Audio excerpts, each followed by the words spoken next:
turnovers ties them over your record for turnovers. One of them was a shot clock violation, I think. Yeah. Well, it's no, it should have been two. Well, they all count, so they all count.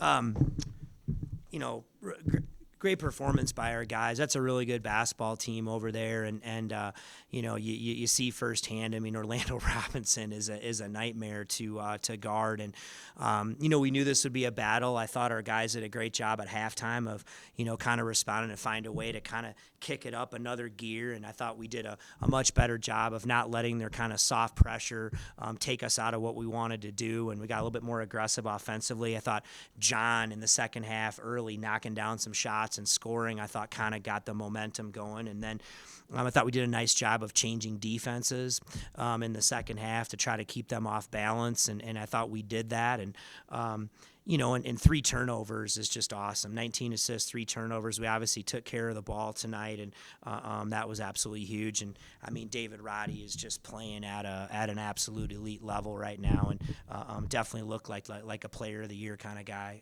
to me. Obviously, 40 points and a half is always good, but especially considering their defense. And how impressive was that performance from you?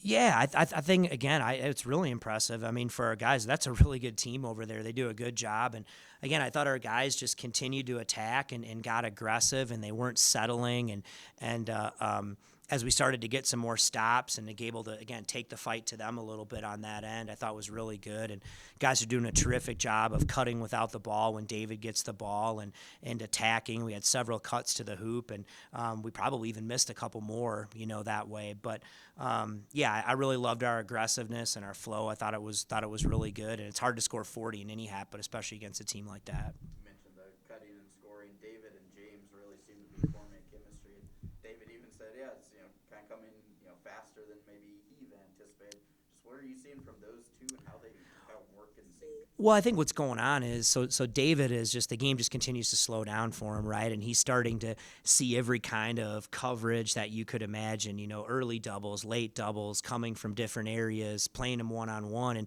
And then on top of that, our teammates are doing a nice job of really cutting and spacing. And what James is figuring out is a lot of times it's his man that may go help, you know, on a drive or a post up, and he's doing a great job of understanding that and, you know, cutting when his man loses vision or his man goes to help, and he's cutting to score aggressively. And you know, if you've watched David enough, if you're open, he's going to find you. 3 turnovers as a team. Does that just speak to how cohesive you guys were throughout, even when the buckets weren't falling early? Yeah, I mean that's a team that again, they're a very good defensive team. They're long, they're athletic, and I mean I don't care who you're playing. I mean, again, I thought one of our turnovers was a shot clock violation. I mean, to only turn it over 3 times in any college game is really hard, but especially against an opponent like that. As a coach, when the atmosphere just gets crazy in there, do you ever take a minute just to enjoy it or sit back and kind of bask in it? During the game, no, it's too. I mean, it's just.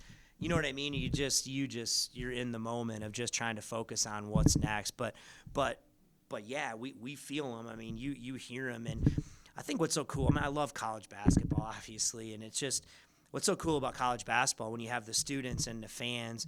There's just this emotional, you know, attachment. You're close to the court. You can see the emotion of the game. We feel the emotion from the fans, and they just bring so much to the game that way, and it's just playing off each other, and the fans have fun being a part of it and feeling it, and it's really cool what's going on here right now, and 3 consecutive sellouts, and I bet you we got a decent chance to sell out the last 2. You were an assistant coach the last time that there was 3 consecutive sellouts, like 2012, 2013. Does it have a similar feel of those big games or these ones? Is it apples to oranges at different points in the program? God, I'm getting old. That seems like a long time ago, but no, I mean you definitely when Moby's rocking like that and the students are into it, it's awesome. But yeah, it's got that feeling, and you just again, you're starting to feel. I think that this is a great group of guys. I mean, they're a great player, but what a great group of guys. They're easy to cheer for. Again, I think that our players feel that attachment with the fans and the students, but I also think that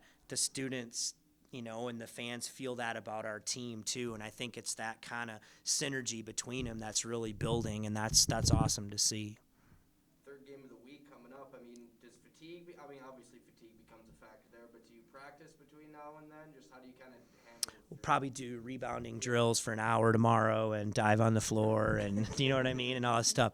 I mean, listen, like the leagues, we decided to reschedule. We were supposed to go into our bye this week. They started to schedule 2 games. Nah, I mean, it is what it is. I mean, we're going to get on a plane tomorrow. We're going to go to Boise, and we're going to be ready to fight on Sunday because that's the charge and the task that's in front of us, and that's what we're going to do, and we're going to take it head on. And, we'll do whatever we need to do tomorrow to get ourselves ready to play. But this group will be ready to fight on Sunday against a really, really good team.